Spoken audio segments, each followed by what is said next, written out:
Hello, my darlings. Welcome back. Come in, get cozy. I have the most wonderful story to share with you today. It's a story about love, transformation, and the sheer unexpected magic that can happen when you dare to see the deepest, truest potential in someone. Have you ever looked at the man in your life, your husband, your partner, and, in a quiet moment, seen a flicker of something else, something softer? Maybe you've watched him laugh and thought how a delicate silver necklace would catch the light at his throat, or seen him concentrating and imagined how lovely a sweep of mascara would make his lashes look. I know, I did. For me, that man was Tom, my strong, reliable, wonderfully male husband. And one day, I decided to stop just imagining. I decided to gently, patiently, and with so much love, help that flicker become a flame. This is the story of how my husband, Tom, became my beautiful, obedient, and blissfully feminine wife, Danielle. It wasn't a rebellion, it wasn't a punishment, it was an unveiling, and I'm going to tell you exactly how it happened. So, pour yourself a glass of rosé or that pink champagne you've been saving, get comfortable, and let's begin. The very first step, the absolute foundation of everything, is what I call planting the seeds of curiosity. You cannot, and I mean cannot, just present a man with a frilly dress and expect anything but panic. The male ego is a fragile thing, my dears. We must be gardeners, not bulldozers. We work with the soil, not against it. I started with color. Tom's wardrobe was a fortress of beige, navy, and charcoal, impenetrable. So, one evening, as we were getting ready for a casual dinner, I held up a soft, heathered lavender shirt I'd just happened to buy for him. "Babe," I said, my voice light and casual, "I saw this and it screamed your name. Can you imagine how this would make the gorgeous green in your eyes just pop?" He laughed. Of course he did. A deep, rumbling, "Oh, come on, Soph," kind of laugh. But I saw it. The briefest spark of curiosity in his eyes. I didn't push. I just hung the shirt in his closet right next to his white polos. The real victory came 2 weeks later. He put it on for a work-from-home day. "Just trying something different," he mumbled. My heart did a little flip. When he came downstairs, I didn't gush. I was strategic. I looked him up and down, a slow, appreciative smile spreading across my face. "Tom," I said, my voice dropping to a sincere, warm tone. I was wrong. It doesn't make your eyes pop. It makes them look like deep, mysterious jewels. You look incredible. The way he stood a little taller, that was the moment I knew the first seed had taken root. From there, it was a slow, steady drip of pastels, a soft pink polo for a weekend barbecue, a pale blue linen shirt for the beach. Each time, my compliments were his reward. I was building a new neural pathway in his brain. Softer colors equals feeling handsome, feeling praised, feeling loved. With his confidence in these new, gentler hues quietly growing, it was time to move to the next phase, the art of grooming. And here, my loves, is where we frame it not as feminization, but as the ultimate self-care. One Friday, after a particularly grueling week for him, I set the stage. The bathroom was lit by candles, not harsh LEDs. I had soft, ambient music playing. 2 fluffy white robes were warming on the radiator. "Tom," I whispered, taking his hand. "No phones, no TV. Just us. A proper spa night. You deserve to be pampered." He was putty in my hands. We started with a gentle exfoliating scrub, then a hydrating face mask. As we sat there with our faces covered in green clay, he let out a sigh of pure, unadulterated bliss. "This is amazing," he murmured. That was my opening. The following week, during another spa session, I gently ran my fingers through the coarse hair on his chest. "You know," I said, my voice barely a whisper, "wouldn't it feel incredible to be completely smooth? Just for the sensation of it. The sheets would feel like silk against your skin." He hesitated. I could see the internal battle, manliness versus luxury. I leaned in and kissed his cheek. "Let's just try it. For me, I'd love to see how it feels." We did a full body sugar wax, and oh, the reaction when he ran his hands over his own smooth chest and legs. It was a revelation for him. From there, it was a natural progression. "Let me just clean up these brows, sweetheart. It'll open up your whole face. Your skin is so clear now, a little tinted moisturizer would just give you a perfect, healthy glow." Bit by bit, his outer shell was softening, and he was loving every minute of it.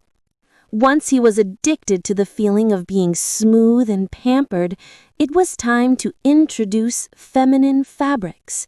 This is where the sensory experience becomes utterly intoxicating for them. I began with sleep. I bought him a set of satin pajamas, deep navy blue, so it still felt masculine to him.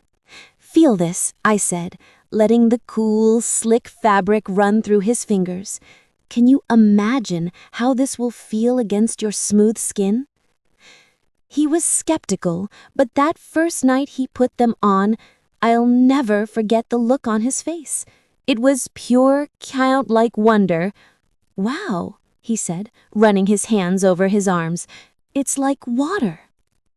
The silky boxers came next, then a gorgeous floor-length satin robe in a beautiful burgundy. You, my love, deserve to feel elegant and comfortable in your own home. He started living in that robe. He'd pour his morning coffee in it, read the newspaper in it. It was his new uniform of luxury. Then came the role-playing. This, my dears, is your secret weapon. One evening, I was baking cookies and I playfully tied a frilly floral apron around my waist. Then I stopped and looked at him with a mischievous glint in my eye. "I have a silly idea," I giggled. "Let's play a game. You be the beautiful housewife, and I'll be the doting husband coming home from work. Come on, it'll be fun." With a roll of his eyes and a chuckle, he agreed. I tied the frilly apron over his t-shirt and jeans, and something shifted in the room. It wasn't just silly anymore. Seeing him in that lace-trimmed apron, his frame suddenly looking so different, it was a glimpse of the future. My heart swelled. "You look adorable," I whispered, and I meant it with every fiber of my being. Once he was comfortable with the fabrics and the feel of them against his skin, it was time to paint the canvas. It was time for makeup. "Let me give you a little makeover," I said one lazy Sunday afternoon. "Just a touch. You'll see, it's like Photoshop in real life."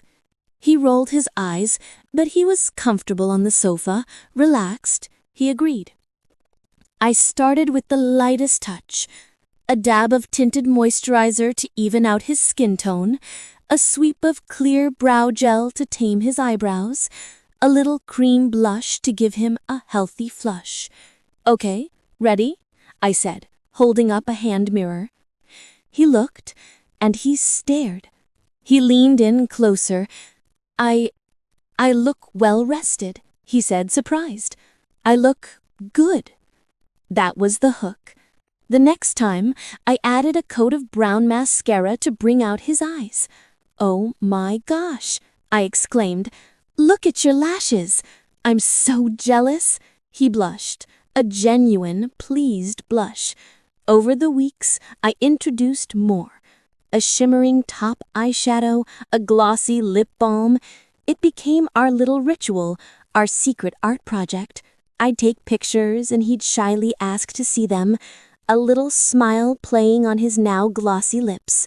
And then, my darlings, came the moment I had been dreaming of, the dress.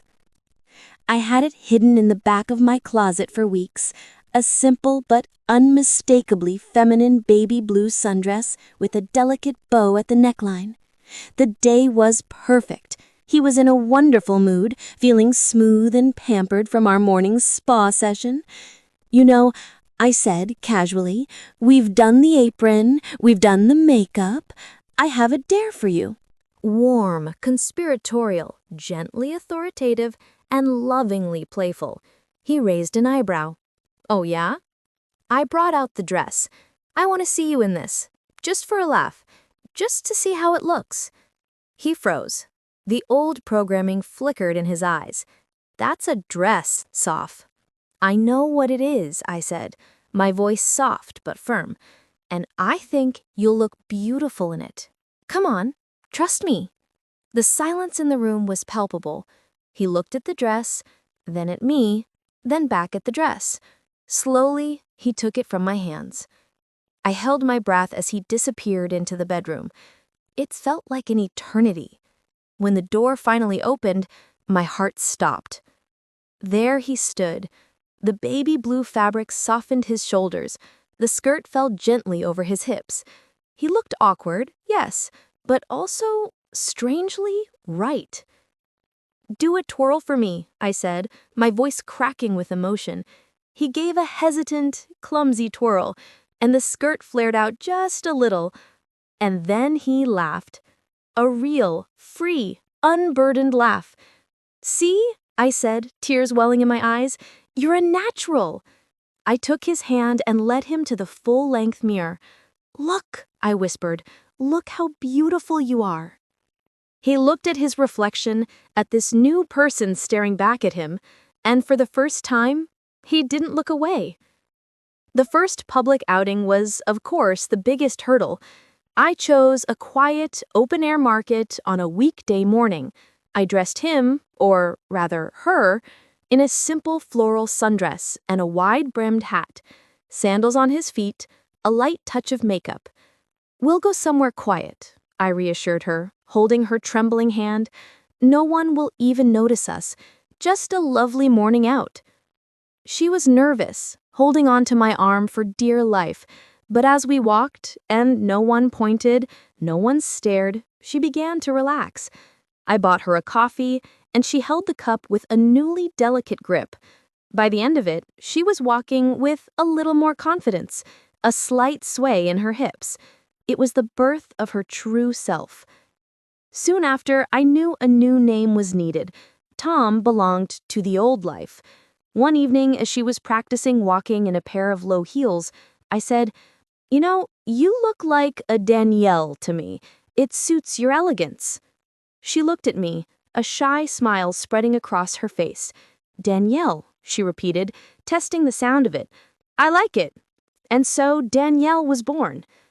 Now my perfect wife spends her days curating her wardrobe, perfecting her winged eyeliner, and keeping our home beautiful. Seeing her twirl in a new dress, her heart full of joy and her spirit finally free, is a greater happiness than I ever could have imagined. If you want to embark on this beautiful journey yourself, remember my golden rules. 1. Patience is everything. This is a marathon of the heart, not a sprint. 2. Compliments are your currency. Use them generously to build confidence. 3. Make it a shared joy, not a command. Keep it light. Keep it fun. And 4. Celebrate every single step, no matter how small. Each one is a victory on the path to her true self. So, there you have it, darlings. My story of how, with love, patience, and a sprinkle of mischievous magic, I helped my husband become my wife. It's a journey of profound love and acceptance. Are you ready to begin your own? Let me know your thoughts in the comments. Share your stories. And don't forget to like, subscribe, and share this guide with anyone who needs a little sparkle of inspiration. All my love and endless twirls. And so, my darlings, we've reached the end of this chapter, but truly, it's just the beginning. The journey of transformation is the most beautiful gift you can give, both to your partner and to yourself. It's a path of discovery, of softness, and of profound connection.